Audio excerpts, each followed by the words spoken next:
Hi guys, welcome back. ഇന്നൊരു Innova ഐക്രോസിന്റെ ഒരു video ആയിട്ട് വന്നിട്ടുള്ളത്. ഒരുവിധം എല്ലാ ആക്സറീസും ഈ ഒരു വണ്ടിയിൽ നമ്മൾ ആഡ് ചെയ്യേണ്ടി കേട്ടോ. അപ്പൊ ഫസ്റ്റ് തന്നെ പറയുകയാണെങ്കിൽ നമ്മൾ ഫ്രണ്ട് ഗ്രില്ല് ചേഞ്ച് ചെയ്യുന്നുണ്ട്. ഇതിന്റെ ആ ടൊയോട്ടയുടെ ഗ്രില്ല് മാറ്റിയിട്ട് നമ്മൾ ടൊയോട്ട ബാഡ്ജിങ് ഒക്കെ ഉള്ള ഒരു സ്പോർട്ടി ഗ്രില്ല് ആഡ് ചെയ്യുന്നത് കേട്ടോ. ഒരുവിധം എല്ലാ ഐക്രോസിലും നമ്മളിപ്പോൾ ചെയ്തു കൊടുക്കുന്നതാണ്. ഗ്ലോസി ബ്ലാക്കിലാണ് വരുന്നത്. നല്ല ഫിറ്റ്മെന്റ് ആയിരിക്കും. നമുക്ക് വേറെ ഓൾട്രേഷൻ ഒന്നും ചെയ്യേണ്ട യാതൊരു ആവശ്യമില്ല കേട്ടോ. അതോടൊപ്പം തന്നെ ഈ ഒരു ഗ്രില്ലിൽ വരുന്ന ആ ഒരു പേര് എടുത്ത് മാറി DRൽ നമ്മൾ ആഡ് ചെയ്യുന്നുണ്ട്. ഇൻഡിക്കേറ്ററും അതേപോലെ തന്നെ നമ്മളെ കീയോണിൽ ഓൺ ആവണ ആ ഒരു DRൽ അത്യാവശ്യം നല്ല പ്രീമിയം ക്വാളിറ്റിയാണ്. ഒപ്പം തന്നെ നല്ല വെട്ടും കാര്യങ്ങളൊക്കെ ഉണ്ട്. ഒപ്പം തന്നെ ഇതിന്റെ ഫോഗ് ലാമ്പ് കൂടി ആഡ് ചെയ്യുന്നുണ്ട്. ഒരു പ്രൊജക്ടർ ഫോഗ് ലാമ്പ് ആഡ് ചെയ്യണത് സിംഗിൾ കളറാണ്, വൈറ്റ് ആണ്. അത്യാവശ്യം നല്ല ഫിറ്റ്മെന്റ് കാര്യങ്ങളൊക്കെ വരുന്നുണ്ട്. അതിലുപരി നല്ല വെട്ടും കാര്യങ്ങളൊക്കെ ഉണ്ട് കേട്ടോ. പിന്നെ ഇതിന്റെ ഫ്രണ്ടിൽ വരുന്ന ചുരുക്കി പറയാനുണ്ടോ ഒക്കെ നിങ്ങൾക്ക് വീഡിയോയിൽ ഇതിന്റെ ഫിറ്റ്മെന്റ് കാര്യങ്ങളൊക്കെ കാണാം. പിന്നെ ഹോൺ ചെയ്യണത് നമ്മുടെ ഹെല്ലയുടെ പ്രീമിയം ക്വാളിറ്റി ഹോണാണ്.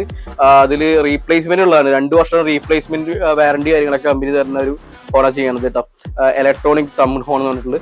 അപ്പൊ ആ ഒരു ഹോണും ഈ ഒരു വണ്ടി ചെയ്യുന്നുണ്ട്. പിന്നെ ബാക്ക് സൈഡിലേക്ക് വരുമ്പോൾ നമ്മൾ ടെയിൽ ലാമ്പ് ചെയ്യുന്നുണ്ട്. നമ്മളെ ക്രിസ്റ്റയിലും എർട്ടിഗയിലൊക്കെ നമ്മൾ കാണിക്കാറുണ്ട്. ആ ഒരു ടൈപ്പ് തായ്വാൻ ടൈപ്പാണ് ചെയ്തിട്ടുള്ളത്.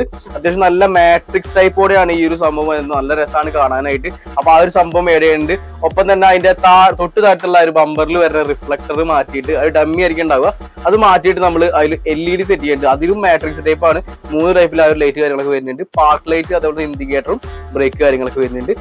അപ്പൊ അതൊക്കെ ഞാൻ ചുരുക്കി പറയുന്നത് ഡീറ്റെയിൽ ആയിട്ട് എന്തായാലും നിങ്ങൾക്ക് വീഡിയോയിൽ കാണാം കേട്ടോ. ഒപ്പം തന്നെ നമ്മൾ ഉള്ളിലേക്ക് വരുമ്പോൾ സീറ്റ് കവേഴ്സ് ചെയ്യുന്നുണ്ട്. ലെതർ ടൈപ്പാണ് ചെയ്യുന്നത്.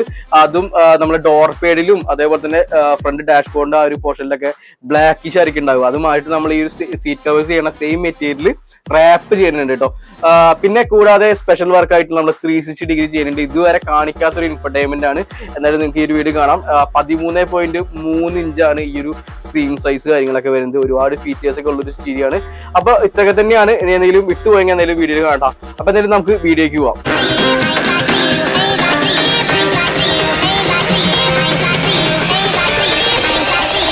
Cracking.